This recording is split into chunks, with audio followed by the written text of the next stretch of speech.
আমাদের এখন এক দফা এক দাবি, দীর্ঘ 11 বছর পর যে পে স্কেল বাস্তবায়ন হচ্ছে সেখানে কোনো ধাপ নয়, কোনো পার্সেন্টেজ নয়। আমরা আমাদের অন্তত মূল বেতনটা এক ধাপে চাই। দীর্ঘদিনের বৈষম্য কমিয়ে গ্রেড সংখ্যা 12টা করে 1:4 অনুপাতে সর্বনিম্ন 35,000 এবং সর্বোচ্চ 1,40,000 আমরা প্রস্তাব করেছিলাম।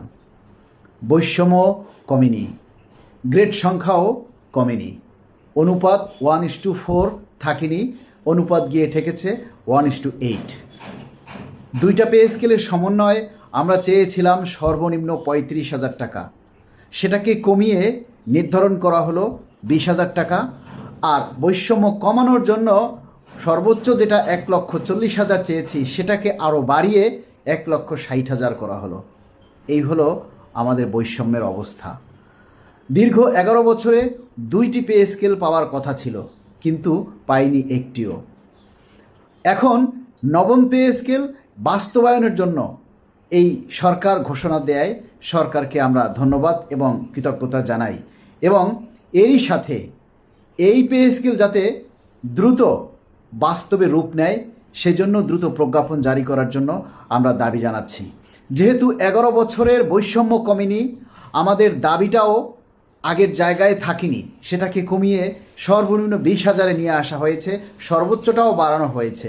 এবং 11 বছর পরে যেহেতু পে স্কেল প্রদান করা হচ্ছে, সেক্ষেত্রে এই পে স্কেলের মূল বেতন আমরা কখনোই ভেঙে ধাপে ধাপে আমরা এটাকে সহ্য করব না, বা এই ধাপে ধাপে বাস্তবায়নের জন্য আমরা কখনোই সেই দাবি মেনে নেব না। আমরা চাই অতীতের যতগুলি পে স্কেল হয়েছে প্রত্যেকটা সময়ের বাস্তবায়ন কাল বা ডিউরেশন যে পিরিয়ডটা কোনোটাই কিন্তু 2 বছরের বেশি নয়। 2005-এর পে স্কেল দিয়েছিল এই বিএনপি সরকার এবং 1.5 বছর সময়ের মধ্যেই কিন্তু 3টা ধাপে দিয়েছিল। প্রথম ধাপে 75% জানুয়ারি থেকে, তার 6 মাস পর 1 জুলাই থেকে 25% এবং তার পরবর্তী অর্থ বছরে বাকি ভাতাসমূহ দিয়ে 1.5 বছরের মধ্যে বাস্তবায়ন করেছিল। এখন অর্থমন্ত্রী মহোদয় ঘোষণা দিয়েছেন ধাপে ধাপে পে স্কেল বাস্তবায়ন করা হবে।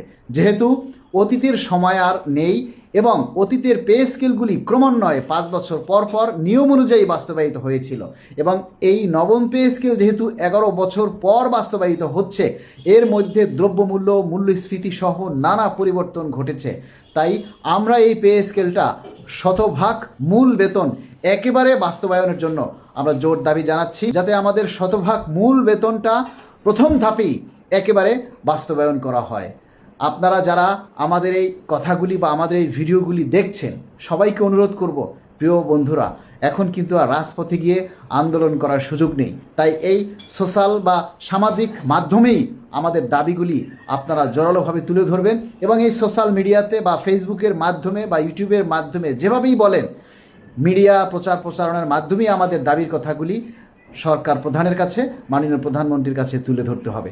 আপনারা যদি জোরালো মতবাদ দেন, আপনারা যদি সবাই এই দাবির পক্ষে জনমত তৈরি করেন, তাহলে অবশ্যই সরকার এটাকে গুরুত্ব দিবেন এবং গ্রহণ করবেন বলে আমরা বিশ্বাস করি। আমাদের এখন এক দফায় এক দাবি, দীর্ঘ 11 বছর পরে যে পে স্কেল হচ্ছে সেখানে আমরা ধাপ নয়, কোনো পার্সেন্টেজ নয়, আমরা আমাদের অন্তত মূল বেতনটা এক ধাপে চাই। সবাই ভালো থাকবেন। আসসালামু আলাইকুম।